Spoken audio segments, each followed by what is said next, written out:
환영합니다. 세티 블레이드 A3C5와 함께 언박싱을 진행할 건데요. 기기 자체와 사양에 대한 간단한 살펴보기도 할 거예요. 그래서 바로 시작해 볼게요. 있습니다. 새 물건 아니에요. 이건 이미 잘려 있었고 누군가 스카치 테이프를 사용해서 마치 새 것처럼 보이게 했어요.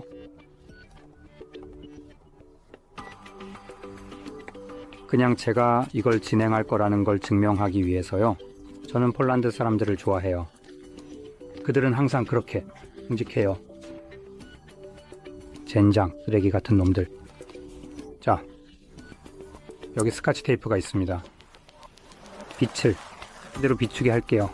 이게 아마 원래 스티커인 것 같고 이게 스카치 테이프입니다. 야비, 그걸 떼어내세요. 좋아요, 하나 더 있습니다.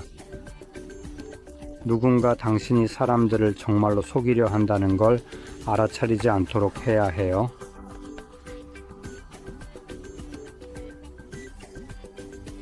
그래도 원래 당연히 보이네요. 이게 잘려 있나요? 잘리지 않았어요. 이건 확실히 그렇습니다. 그래서 도대체 무슨 일이 일어나고 모르겠어요. 아니요, 잘렸어요. 여기 바로 보이네요. 그래, 이렇게 됐네요. 그래서 잘렸군요. 좋아요. 우리가 뭘 가지고 있는지 봅시다.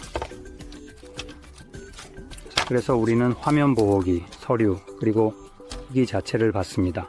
자, 이제 그걸 빠르게 살펴보죠.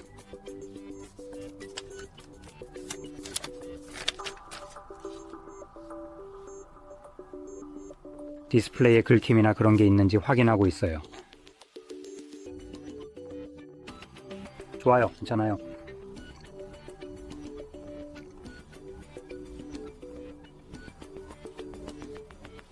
좋아요, 괜찮아. 그냥 한번 살펴보고 싶어요. 제가 언급했듯이 이건 분명히 새 기기가 아닌 것 같아요. 왜냐하면 열려 있었고 누군가 그냥 잘라서 붙인 것 같거든요. 어쨌든 여기 우리가 충전 케이블이 있어요. 타입 C에서 타입 A로 연결되는 케이블입니다. 여기 헤드폰이 있어요. 이건 역겨워 보이네요. 그리고 우리는 고해 전원 어댑터를 봤습니다. 와트. 상제 포함된 충전기가 나쁘지 않네요. 확실히 삼성에서 제공하는 것보다 훨씬 낫네요. 아, 잠깐. 그들은 아무것도 제공하지 않네요. 좋아요. 그럼 세팅하고 디스플레이부터 시작해 볼게요. 여기 있는 모든 것이 정확한지 확인하고 싶어요.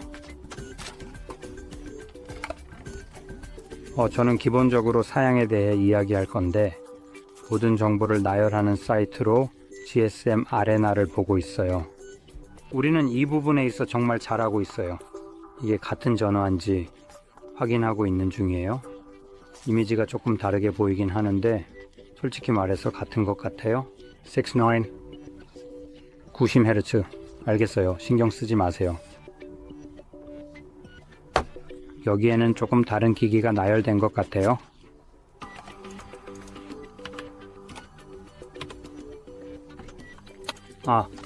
문제를 알아낸 것 같아요. 4G 버전과 B4G 버전이 있어요. 좋아요. 이게 4G 기기인데 둘 사이에 어떤 차이가 있다는 게 어디에도 나와 있지 않네요. 그들이 어떻게 생겼는지와 사양에 따라 다르겠죠. 정말 훌륭한 마케팅이네요. 고객을 속여서 연결만 있다는 이유로 더 형편없는 기기를 팔고 있네요. 그리고 두 기기의 이름이 기본적으로 거의 같아요. HB조, 블레이드. 그냥 하나는 다른 것보다 성능이 떨어져요. 그래서 이건 더 형편없는, 더 저렴한 거예요. 더 저렴하다는 건 대략 $100 정도라는 뜻이에요. 이제 $100에 6.6인치를 얻을 수 있어요. 7일 생존벽 해상도에 B픽셀 IPS 디스플레이로 90Hz 주사율로 작동하며 화면 비율은 84%입니다. 화면대 본체 비율은 7픽셀 per 인치입니다. 뒷면에는 듀얼 카메라 세트업처럼 보이는 것이 있습니다. 이미 의심이 가네요.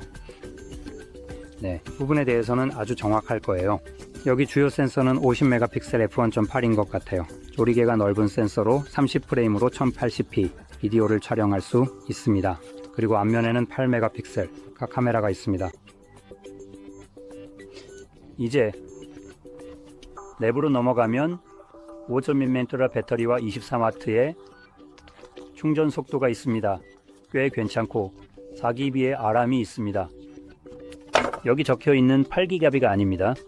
그건 그냥 말도 안 되는 소리예요.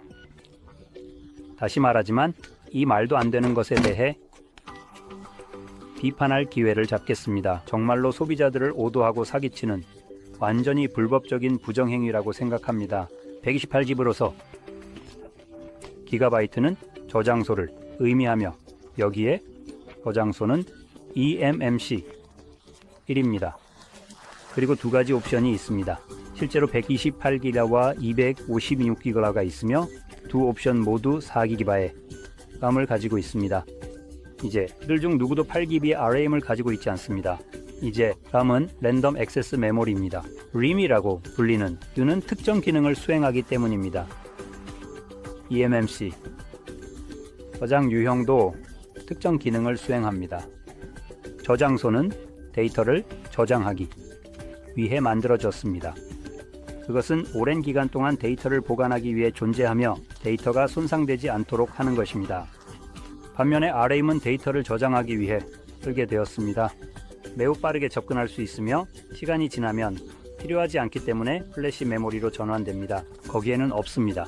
4기가는 데이터를 저장하기 위한 것이 아니라 애플리케이션이 실행되는 동안 빠르게 접근해야 하는 것들에 대한 빠른 접근을 제공하기 위한 것입니다.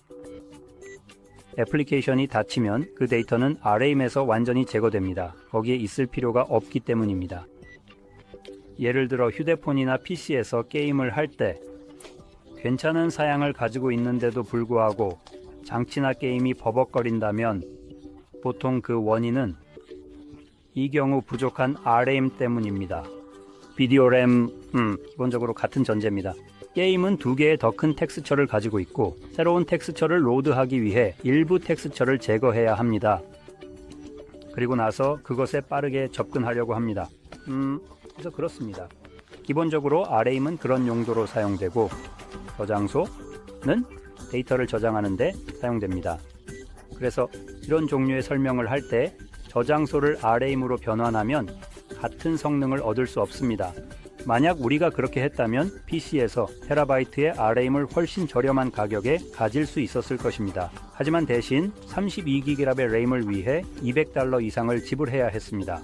반면에 2TB의 NVMe를 사서 같은 경험을 할 수 있었지만 그렇게 하지 않았습니다. 아무도 그렇게 하지 않는 이유는 그렇게 작동하지 않기 때문입니다. 그렇게 하면 게임이 더 버벅거리게 될 것입니다. 우리가 저장 공간이 더 많다고 해도 그 저장소는 RAM이 하는 일에 비해 훨씬 느리기 때문에 품질이 떨어질 것입니다. 그리고 추가로 저장소에 저하도 발생합니다. 기본적으로 계속해서 데이터를 넣고 제거하는 것에서 오는 것입니다. 이게 휴대폰에도 영향을 미칠 것이라고 확신합니다. 이제 하드웨어 기술에 대한 설명이 끝났으니 4+4로 사기를 당하고 있다는 것을 잘 알게 되셨습니다. 어쨌든 그 이야기는 접어두고 이제 내부 구조에 대해 더 알아보겠습니다. 여기에는 이 장치를 구동하는 유니섹스 T506 프로세서가 있습니다. 128GB 또는 256GB의 저장소 외에 원하신다면 마이크로 SD 카드를 사용하여 확장 가능한 저장소를 가질 수 있습니다. 전용 슬롯이 있어 두 개의 SIM 카드와 하나의 SD 카드를 가질 수 있다는 뜻입니다. 그리고 이걸 보여주기 위해서 빼볼게요. 아니 그건 내가 거기에 넣을 거야. 그녀가 그렇게 말했다고. 자, 보시면 두 개의 전용 SIM 슬롯과 하나의 SD카드 슬롯이 있습니다. 확장성 측면에서 꽤 좋습니다. 이 제품의 빌드 품질에 대해 이야기하자면 주로 플라스틱으로 되어 있습니다. 그래서 플라스틱 뒷면과 플라스틱 프레임입니다. 아래쪽에는 헤드폰 잭과 타입C 충전 포트가 있고 위쪽에는 스피커가 있습니다. 없음. 왼쪽에는 트레이가 있고 오른쪽에는 전원 버튼이 있습니다. 이 버튼은 실제로 지문 센서 역할도 하는 것 같아요. 그렇다면 측면 장착이라고 하니 아마도 그렇겠죠. 그리고 볼륨 조절 버튼이 있고 이게 이 장치에 대한 모든 것입니다. 이제 이 제품이 매우 저렴한 장치라는 점을 강조하고 싶습니다. 가격은 약 $100 정도입니다. 그래서 당신의 지갑을 아프게 하지는 않을 거예요. 솔직히 말하자면 저는 조금 더 돈을 쓰는 것을 선호하는 사람들 중 하나입니다. 그래서 제가 모든 사람에게 추천하고 싶은 것은 그거예요. 전화를 살 때 아주 저렴한 기기들이 실제로는 최고의 가성비가 아닙니다. 그래서 돈을 절약할 수는 있지만 인내심은 절약할 수 없다는 거죠. 그래서 돈에 대한 최고의 가치를 따질 때 저는 이 제품이 입문해서 중급 범주에 해당한다고 생각합니다. 현재 그 범주에서 가장 좋은 전화 중 하나는 CMF 전화가 될 것입니다. 무에서 한드는 기본적으로 이 전화가 제공하는 모든 것을 완전히 망쳐버릴 겁니다. 배송은 2배 이상 더 비쌉니다. 왜냐하면 가격이 $100가 아니라 $200이기 때문이죠. 하지만 실제로는 구매하는 곳에 따라 더 저렴할 수도 있습니다. 제가 본 최저 가격은 $170였어요. 약 $70 더 비쌌어요. $170. 제가 본 것 중에서 가장 저렴한 가격이었던 것 같아요. 그래서 약 $70 더 비쌉니다. 하지만 이 전화기를 완전히 압도할 만한 것을 얻을 수 있습니다. 성능 품질 면에서 디스플레이 같은 것, 예를 들어 AMOLED 120, 더 나은 해상도, 더 큰 배터리, 더 빠른 충전, 더 빠른 프로세서 등 모든 것이 엄청나게 개선될 겁니다. 2배의 개선에 대해 말하는 게 아니라 그보다 더 큰 개선에 대해 말하는 겁니다. 엄청난 차이로요.